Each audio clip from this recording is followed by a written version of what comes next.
कल्पना कीजिए, आप ऐसे मंदिर में खड़े हैं जहां मूर्ति पत्थर की नहीं बल्कि सचमुच जीवंत लगती है, जहां देवी की दृष्टि आपके दिल के रहस्यों को पढ़ ले और एक अदृश्य मुस्कान आपको भीतर तक छू जाए। आरती के समय सिर्फ दीप और धूप की खुशबू नहीं बल्कि कोई दिव्य उपस्थिति हवा में महसूस होने लगे। कहते हैं कुछ शक्तिपीठ ऐसे हैं जहां देवी केवल प्रतीक रूप में नहीं बल्कि जीवित स्वरूप में विराजमान है। आज हम आपको कराएंगे यात्रा 5 अद्भुत धामों की, जहां भक्त मानते हैं कि मां शक्ति सांस लेती हैं, सुनती हैं और चाहें तो किसी का भाग्य भी बदल सकती हैं। सृष्टि की अनादि यात्रा में जब आदि शक्ति ने स्वयं को शिव से जोड़कर संपूर्ण ब्रह्मांड की रचना का आधार बनाया, तब से ही शक्ति और शिव का संगम सनातन धर्म का सबसे ऊंचा सत्य बन गया।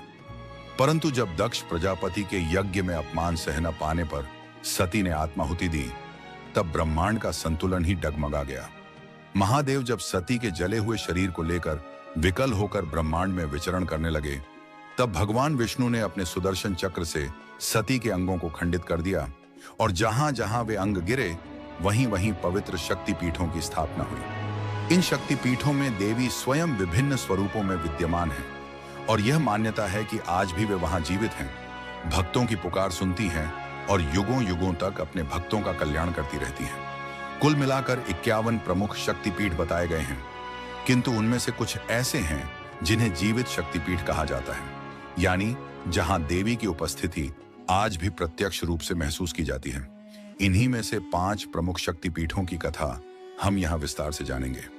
सबसे पहले हम चर्चा करेंगे उस शक्तिपीठ की जो न केवल भारत में बल्कि संपूर्ण विश्व में सबसे रहस्यमय और जीवंत शक्तिपीठ माना जाता है। मां बगलामुखी भारतवर्ष की अद्भुत और रहस्यमयी शक्तियों में से एक हैं। इन्हें 10 महाविद्याओं में 8वां स्थान प्राप्त है और इनका स्वरूप अत्यंत विलक्षण है। मां बगलामुखी को स्तंभिनी शक्ति कहा जाता है, अर्थात ऐसी शक्ति जो शत्रुओं की वाणी, बुद्धि और आक्रमण को जड़ कर देती है।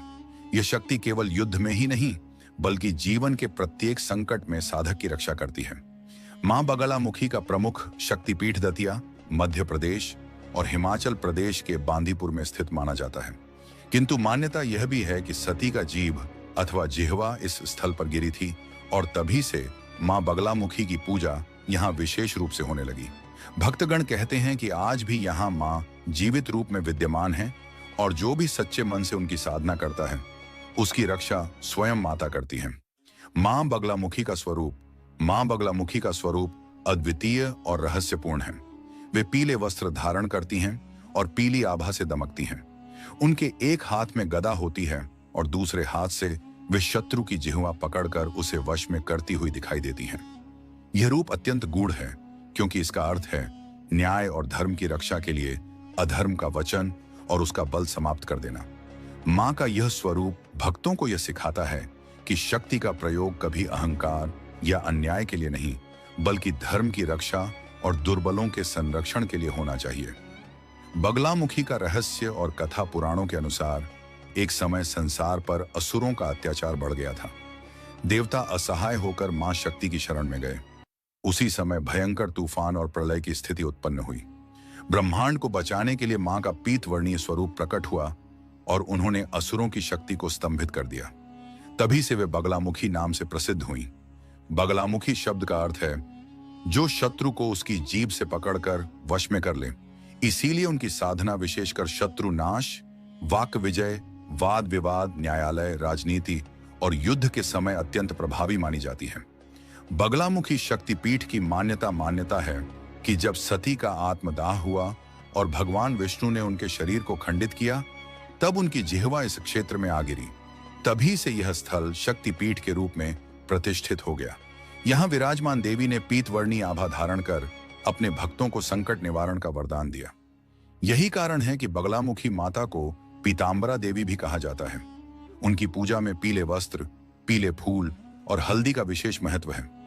साधक जब उनकी उपासना करता है तो पीले आसन पर बैठकर पीले वस्त्र धारण करके और पीले चंदन व हल्दी से अर्चना करता है।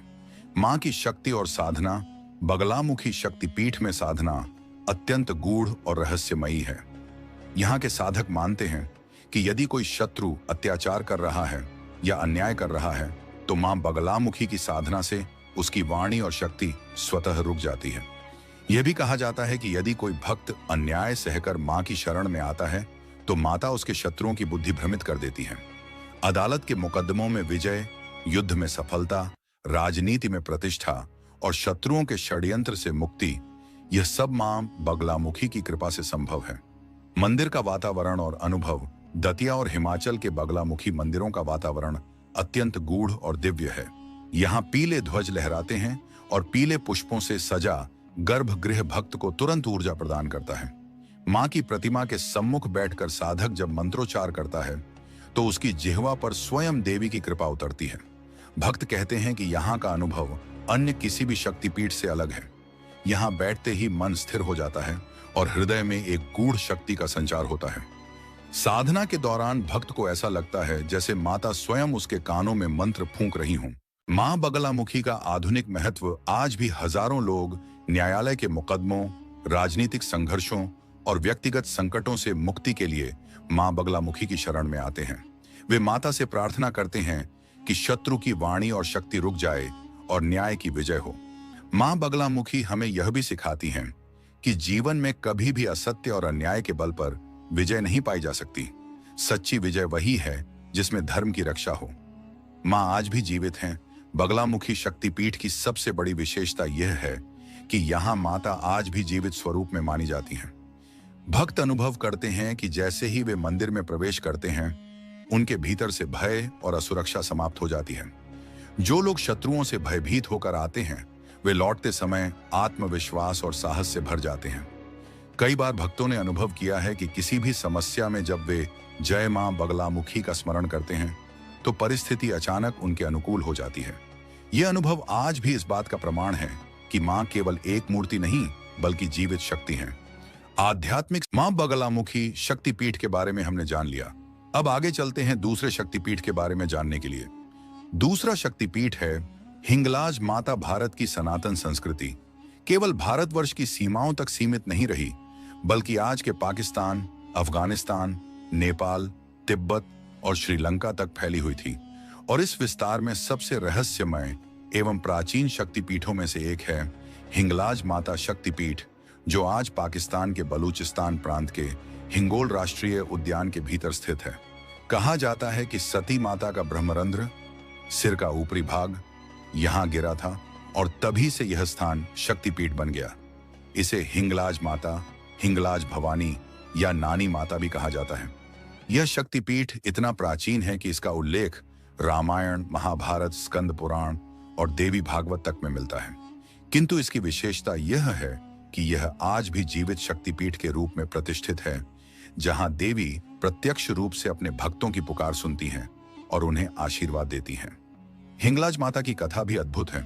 कहा जाता है कि जब भगवान विष्णु ने अपने सुदर्शन चक्र से सती माता के शरीर के अंगों को खंडित किया तो उनका ब्रह्मरंध्र इसी स्थान पर गिरा और तभी से यह स्थान शक्ति का अद्वितीय केंद्र बन गया। इस स्थान का नाम हिंगलाज इसलिए पड़ा क्योंकि यहाँ एक नदी बहती है जिसे हिंगोल नदी कहा जाता है। इसी नदी के किनारे पर्वतीय गुफाओं में देवी का शक्तिपीठ स्थित है। इस गुफा मंदिर की सबसे बड़ी विशेषता यह है कि यहाँ देवी की कोई मूर्ति या प्रतिमा नहीं है बल्कि एक स्वयंभू पिंड है जो देवी का स्वरूप है।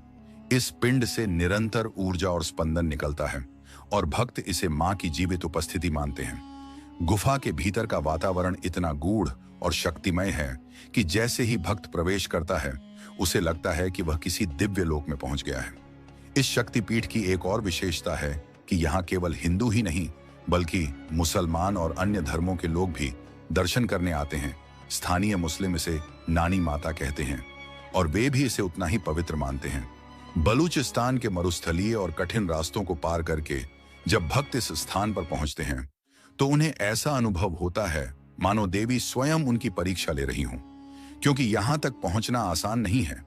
किंतु जो भक्त हिंगलाज माता के दरबार तक पहुंच जाते हैं उनकी हर मनोकामना पूर्ण होती है।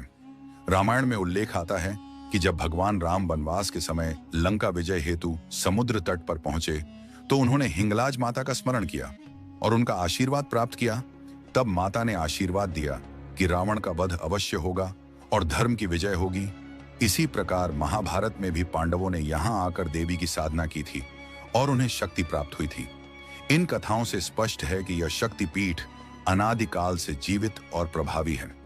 हिंगलाज माता के मंदिर में कोई बड़ा भव्य स्थापत्य नहीं है, बल्कि यह एक प्राकृतिक गुफा है, किंतु इसकी शक्ति इतनी प्रबल है कि यहाँ आने वाला हर भक्त कहता है कि देवी की सजीव उपस्थिति महसूस होती है।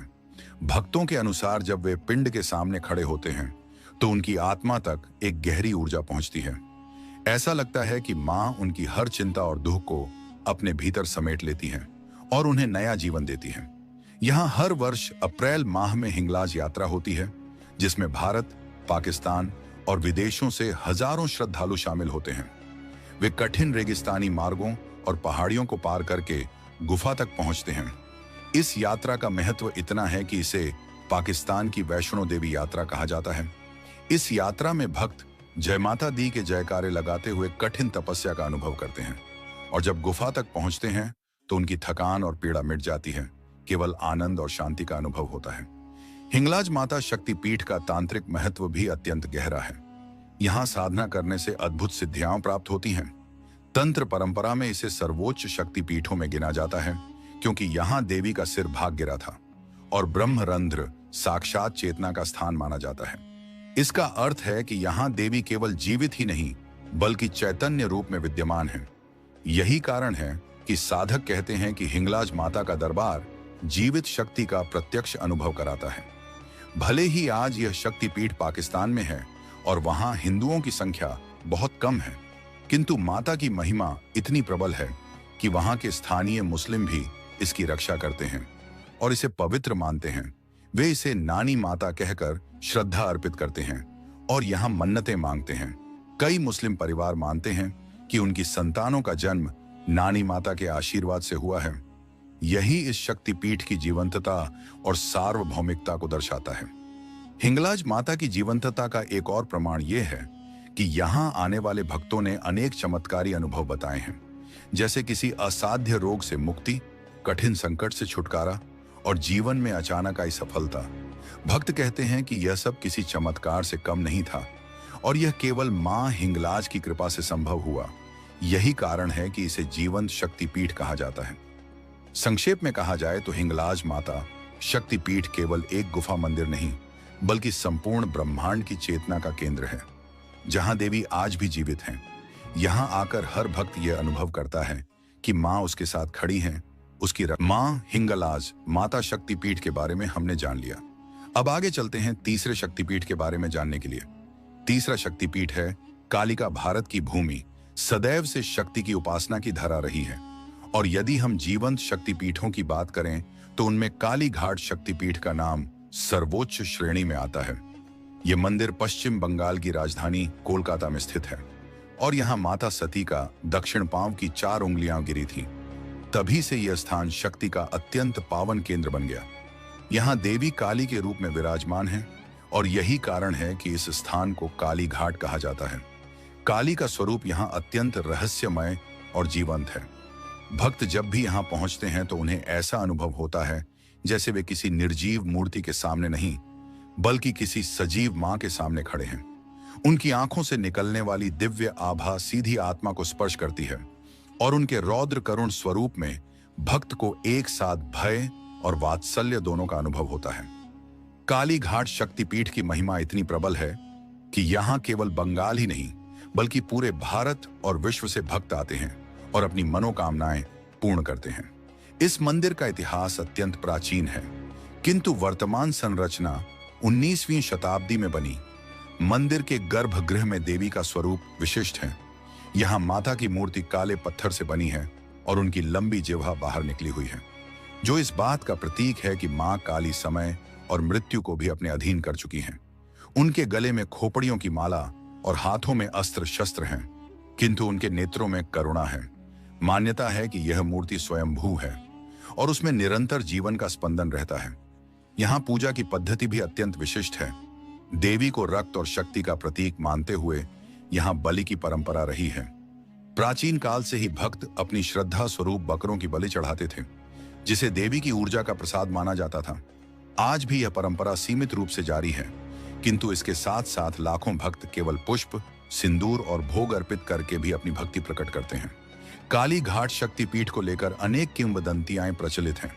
कहा जाता है कि एक बार जब बंगाल में भयानक महामारी फैली थी और लोग मृत्यु के भय से ग्रस्त थे, तब देवी काली ने स्वप्न में दर्शन देकर आश्वासन दिया कि यदि लोग उनकी शरण में आएंगे तो उनका रक्षण होगा।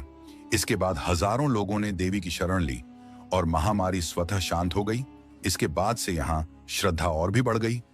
दूसरी मान्यता यह है कि काली घाट में देवी अपने भक्तों के साथ प्रत्यक्ष संवाद करती है। मंदिर के पुजारी और साधक बताते हैं कि कई बार देवी ने उन्हें संकेत दिया कि किस भक्त की कौन सी मनोकामना कब पूर्ण होगी, और आश्चर्यजनक रूप से वैसा ही हुआ। यही कारण है कि इस मंदिर को जीवंत शक्तिपीठ कहा जाता है। इस शक्तिपीठ का तांत्रिक महत्व भी अत्यंत गहरा है। बंगाल की तंत्र साधना परंपरा में काली घाट को सबसे ऊंचा केंद्र माना गया है। यहाँ श्मशान साधना और काली साधना के अनगिनत अनुभव आज भी जीवित हैं। अनेक तांत्रिक मानते हैं कि यहाँ साधना करने से स्वयं मां काली दर्शन देती हैं और साधक को अलौकिक शक्तियां प्राप्त होती हैं। इसी कारण इसे केवल धार्मिक स्थल ही नहीं बल्कि सिद्धिपीठ भी कहा जाता है। काली घाट शक्तिपीठ का वातावरण भक्तों को तुरंत अपने प्रभाव में ले लेता है। मंदिर के चारों ओर गंगा का पावन तट है, जहां से हर दिन हजारों भक्त स्नान करके मंदिर में आते हैं और मां काली के चरणों में अपने जीवन का समर्पण करते हैं। विशेषकर काली पूजा के समय यहाँ का दृश्य अद्भुत होता है। पूरा परिसर दीपों और मंत्रों से गूंज उठता है। हजारों तांत्रिक साधक अपनी साधनाएं करते हैं और भक्त रात्रि भर मां की स्तुति में लीन रहते हैं। कहा जाता है कि इस दिन देवी काली स्वयं अपनी शक्ति के साथ भक्तों को दर्शन देती हैं। इतिहासकार बताते हैं कि मुगल काल और अंग्रेजी शासन के समय भी इस मंदिर की महिमा कम नहीं हुई, बल्कि और बढ़ी। बंगाल नवजागरण के कई महापुरुष जैसे रामकृष्ण परमहंस और स्वामी विवेकानंद ने यहाँ साधना की और मां काली के प्रत्यक्ष दर्शन का अनुभव किया। रामकृष्ण परमहंस तो इस मंदिर के पुजारी भी रहे और उन्होंने कहा था कि मां काली ही ब्रह्म है, वही जगत की सृजन, पालन और संहार शक्ति हैं। उनका यह अनुभव ही कालीघाट की जीवंतता का सबसे बड़ा प्रमाण है। कालीघाट शक्तिपीठ की सबसे बड़ी विशेषता यह है कि यहाँ मां केवल रौद्र रूप में ही नहीं बल्कि करुणामयी मां के रूप में भी अनुभव होती है। भक्त कहते हैं कि जब वे अपने दुख लेकर आते हैं तो मां उनकी पीड़ा को तुरंत दूर कर देती है। यही कारण है कि यहाँ कोई भी भक्त खाली हाथ नहीं लौटता। अनेक श्रद्धालुओं ने अपने अनुभव बताए हैं कि कैसे असाध्य रोग दूर हो गए, असंभव कार्य सफल हो गए और जीवन के संकट पल भर में मिट गए। इन सभी अनुभवों ने इस स्थान की महिमा को अमर बना दिया। आज कालीघाट केवल कोलकाता ही नहीं बल्कि पूरे भारत की आध्यात्मिक धड़कन है। यह वह स्थान है जहां शक्ति प्रत्यक्ष रूप से जीवित है, जहां देवी के नेत्र आज भी अपने भक्तों पर दृष्टि रखे हुए हैं और उनकी जिह्वा आज भी यह संदेश देती है कि मां काली अपने बच्चों के दुखों को निगलकर उन्हें सुख और शांति देती है। यही कारण है कि कालीघाट को जीवित शक्तिपीठ कहा जाता है, जहां देवी का अनुभव किसी मूर्ति के रूप में नहीं बल्कि प्रत्यक्ष मां के रूप में होता है। मां कालिका माता शक्तिपीठ के बारे में हमने जान लिया। अब आगे चलते हैं चौथा शक्तिपीठ के बारे में जानने के लिए। चौथा शक्तिपीठ है वैष्णो देवी।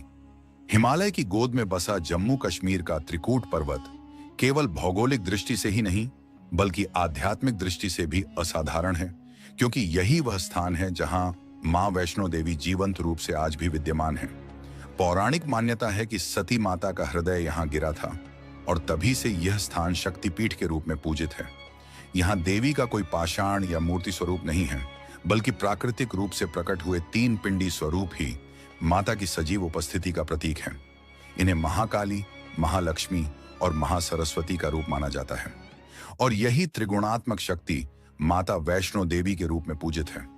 यह मंदिर समुद्र तल से लगभग 5200 फीट की ऊंचाई पर स्थित है और यहाँ तक पहुंचने के लिए भक्तों को 12 से 13 किलोमीटर की कठिन चढ़ाई करनी पड़ती है।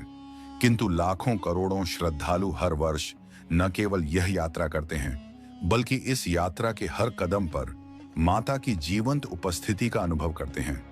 कहा जाता है कि जब कोई भक्त यात्रा प्रारंभ करता है तो स्वयं मां उसकी थकान हर लेती है और मार्ग में उसके रक्षक बनकर साथ चलती हैं। वैष्णो देवी की कथा अत्यंत प्रेरणादायक है।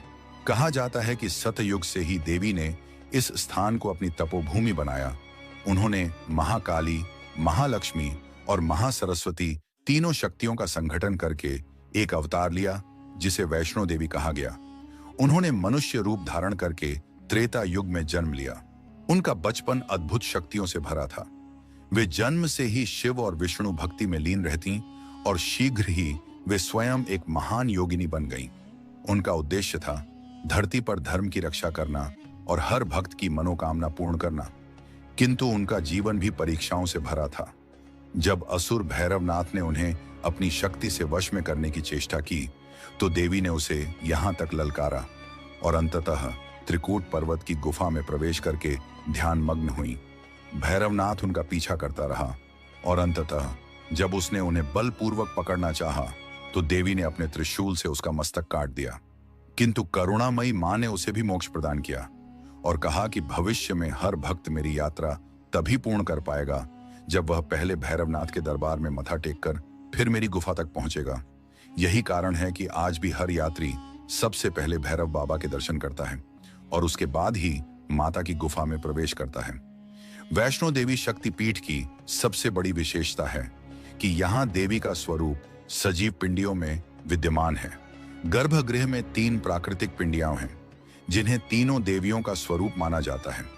भक्त जब इनके सामने पहुंचते हैं तो उन्हें ऐसा अनुभव होता है मानो कोई दिव्य शक्ति उनके हृदय को स्पर्श कर रही हो। यहाँ कोई मूर्ति, आभूषण या मानवीय निर्मित प्रतिमा नहीं है, केवल प्राकृतिक शिला स्वरूप है और यही इसकी अद्भुत जीवंतता का प्रमाण है। कहा जाता है कि लाखों भक्तों ने यहाँ अपनी मनोकामना पूरी होते हुए प्रत्यक्ष देखा है। चाहे संतान की कामना हो, असाध्य रोग का निवारण हो अथवा जीवन में सफलता की चाह, मां वैष्णो देवी हर किसी की पुकार सुनती हैं और तुरंत उत्तर देती हैं। वैष्णो देवी यात्रा केवल धार्मिक अनुष्ठान नहीं, बल्कि एक गहन आध्यात्मिक अनुभव है।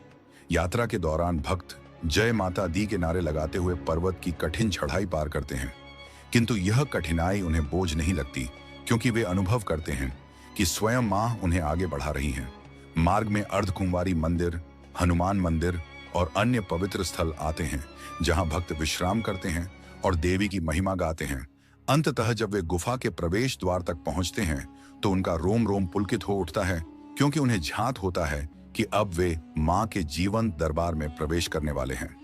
गर्भगृह का वातावरण अवर्णनीय है। जैसे ही कोई भक्त 3 पिंडियों के समक्ष पहुंचता है, उसकी आंखों से अश्रुधारा बहने लगती है। यहाँ कोई शब्द पर्याप्त नहीं है उस अनुभव को बताने के लिए, मानो मां स्वयं अपने भक्त को बाहों में भर लेती है। यही कारण है कि वैष्णो देवी को जीवंत शक्तिपीठ माना जाता है। जहां देवी आज भी सांसारिक रूप से विद्यमान है, वे केवल प्रतीक नहीं बल्कि सजीव मातृशक्ति हैं। इतिहास में भी इस शक्तिपीठ की महिमा का उल्लेख मिलता है। कहा जाता है कि 12वीं शताब्दी में गुरु गोविंद सिंह जी यहाँ आए थे और उन्होंने यहाँ साधना करके मां का आशीर्वाद प्राप्त किया। इसके बाद से ही यह स्थान और भी प्रसिद्ध हुआ। आधुनिक काल में भी करोड़ों लोग यहाँ दर्शन करने आते हैं। सरकार ने यात्रा को सुविधाजनक बनाने के लिए व्यवस्थाएं की हैं, किंतु भक्त मानते हैं कि वास्तविक यात्रा तभी सफल होती है जब कठिन मार्ग पैदल तय किया जाए, क्योंकि उसी में मां का जीवंत आशीर्वाद मिलता है। वैष्णो देवी केवल एक शक्तिपीठ ही नहीं, बल्कि संपूर्ण भारत की आस्था का केंद्र है। हर धर्म, हर जाति और हर वर्ग के लोग यहाँ आते हैं और मां सभी को समान भाव से स्वीकार करती हैं। यही उनकी करुणामयी जीवंतता है। वे भक्तों को केवल भौतिक सफलता ही नहीं, बल्कि आध्यात्मिक शांति भी प्रदान करती हैं। आज के युग में जब जीवन भागदौड़ और संघर्ष से भरा है, मां वैष्णो देवी का यह शक्तिपीठ हर किसी के लिए आशा और शक्ति का स्रोत है। यही कारण है कि इसे विश्व के सबसे अधिक देखे जाने वाले धार्मिक स्थलों में गिना जाता है। संक्षेप में कहा जाए तो वैष्णो देवी शक्तिपीठ केवल एक मंदिर नहीं, बल्कि वह स्थान है जहां देवी स्वयं आज भी जीवित हैं, अपने भक्तों की हर पुकार सुनती हैं, उनके दुख हरती हैं और उन्हें स्नेह देती हैं। यह वह स्थान है जहां हर यात्री का अनुभव केवल एक ही होता है, मां वास्तव में जीवित हैं। मां वैष्णो देवी शक्तिपीठ के बारे में हमने जान लिया। अब आगे चलते हैं 5वें और आखिरी शक्तिपीठ के बारे में जानने के लिए। आखिरी शक्तिपीठ है कामाख्या शक्तिपीठ। नीलांचल पर्वत पर स्थित है और यह शक्तिपीठ इसलिए अद्वितीय है क्योंकि यहाँ देवी का योनि एवं गर्भाशय गिरा था। यहाँ देवी का कोई मूर्त स्वरूप नहीं है, बल्कि एक प्राकृतिक गर्भगृह है, जहां पृथ्वी की सतह से एक चट्टान पर सदैव जल रिसता रहता है। इस स्थान को शक्ति का सबसे रहस्यमय और जीवंत रूप माना जाता है। कहा जाता है कि हर वर्ष आषाढ़ मास में जब देवी का रजस्वला काल आता है, तब ब्रह्मपुत्र नदी का जल लाल हो जाता है। इसे अंबुबाची मेला के नाम से जाना जाता है और इसमें करोड़ों भक्त देवी की शक्ति को प्रत्यक्ष अनुभव करने आते हैं। पुराणों के अनुसार जब विष्णु ने सती के अंगों को खंडित किया, तो उनका गर्भाशय और योनि इसी नीलांचल पर्वत पर गिरी। तभी से यहाँ देवी स्वयं कामाख्या के रूप में पूजित हैं। इस मंदिर का नाम कामदेव से भी जुड़ा है। कहा जाता है कि जब कामदेव ने शिव के क्रोध से भस्म होकर अपना शरीर खो दिया था, तब उन्होंने यहीं पर तप किया और देवी के आशीर्वाद से उन्हें अपना शरीर पुनः प्राप्त हुआ। इस कारण इसे कामरूप भी कहा जाता है। इस शक्तिपीठ की सबसे बड़ी विशेषता यह है कि यहाँ देवी को मूर्ति के रूप में नहीं, बल्कि जीवित शक्ति के रूप में पूजते हैं। गर्भगृह में एक गुफा है, जिसमें प्राकृतिक रूप से बना हुआ योनि आकृति शिलाखंड है। उस पर सदैव भूमिगत जल आता रहता है और वही देवी का साक्षात स्वरूप है। भक्त मानते हैं कि यह जल देवी के जीवन का प्रतीक है। देवी यहाँ केवल शक्ति ही नहीं, बल्कि संपूर्ण सृजन की जननी मानी जाती है। कामाख्या शक्तिपीठ केवल धार्मिक दृष्टि से ही नहीं, बल्कि रहस्यमय और तांत्रिक साधनाओं के लिए भी प्रसिद्ध है। यह स्थान विश्व का सबसे बड़ा तांत्रिक केंद्र माना जाता है। कहा जाता है कि यहाँ आज भी तंत्र साधक देवी की कृपा से अलौकिक सिद्धियां प्राप्त करते हैं। यहाँ की रातें साधकों के लिए एक अद्भुत अनुभव होती हैं, क्योंकि वे मानते हैं कि देवी स्वयं उनके समक्ष प्रकट होती हैं। इतिहास में यह मंदिर कई बार टूटा और पुनः बना। मुगल आक्रमणों के समय यह ध्वस्त कर दिया गया था, परंतु अहोम राजाओं ने इसे पुनः बनवाया। आज का मंदिर 17वीं शताब्दी में बना हुआ है और यह हिंदू मंदिर वास्तुकला का अद्भुत उदाहरण है। कामाख्या शक्तिपीठ में देवी की पूजा किसी सामान्य देवी देवता की तरह नहीं की जाती। यहाँ पूजा का मुख्य आधार है स्त्री की सृजन शक्ति का सम्मान। यहाँ हर स्त्री को देवी का स्वरूप माना जाता है। अंबुबाची मेले के समय मंदिर के द्वार 3 दिन के लिए बंद कर दिए जाते हैं, क्योंकि यह देवी का मासिक धर्मकाल माना जाता है। चौथे दिन मंदिर खुलता है और भक्त देवी की शक्ति का आशीर्वाद लेने आते हैं। इन दिनों मंदिर से एक विशेष रजस्वला वस्त्र अंगवास्त्र भक्तों को प्रसाद स्वरूप दिया जाता है, जिसे लोग घर ले जाकर संतान प्राप्ति, विवाह और उन्नति के लिए अत्यंत शुभ मानते हैं। किंवदंती है कि यहाँ आने वाला कोई भी भक्त खाली हाथ नहीं लौटता। देवी की जीवंत उपस्थिति का अनुभव करने वाले भक्त कहते हैं कि मंदिर में प्रवेश करते ही एक अद्भुत ऊर्जा पूरे शरीर में प्रवाहित होने लगती है। यह ऊर्जा इतनी गहरी होती है कि साधारण व्यक्ति भी ध्यान और भक्ति में डूब जाता है। आज भी असम ही नहीं, पूरे भारत और विदेशों से करोड़ों लोग यहाँ आते हैं। विशेषकर तांत्रिक साधक इसे अपनी सिद्धियों की राजधानी मानते हैं। यहाँ की मान्यता है कि देवी कामाख्या न केवल जीवित हैं, बल्कि अपने भक्तों के जीवन को दिशा भी देती हैं। अनेक भक्तों ने अपने अनुभव साझा किए हैं कि उन्होंने देवी को स्वप्न में प्रत्यक्ष रूप से देखा और जीवन की कठिनाइयों से छुटकारा पाया। कामाख्या शक्तिपीठ यह संदेश देता है कि शक्ति केवल पूजनीय ही नहीं, बल्कि जीवित और स्पंदित है। यही कारण है कि इसे जीवंत शक्तिपीठ कहा जाता है। यहाँ देवी केवल मातृ रूप में नहीं, बल्कि संपूर्ण सृजन की जननी के रूप में प्रतिष्ठित हैं। ये थे वे 5 अद्भुत शक्तिपीठ, जहां मां आज भी जीवन स्वरूप में विराजमान है। अगर आपको ये दिव्य यात्रा पसंद आई हो, तो वीडियो को लाइक करें, चैनल को सब्सक्राइब करें और मां के आशीर्वाद सबके साथ बांटने के लिए इसे शेयर करना न भूलें। जय माता दी।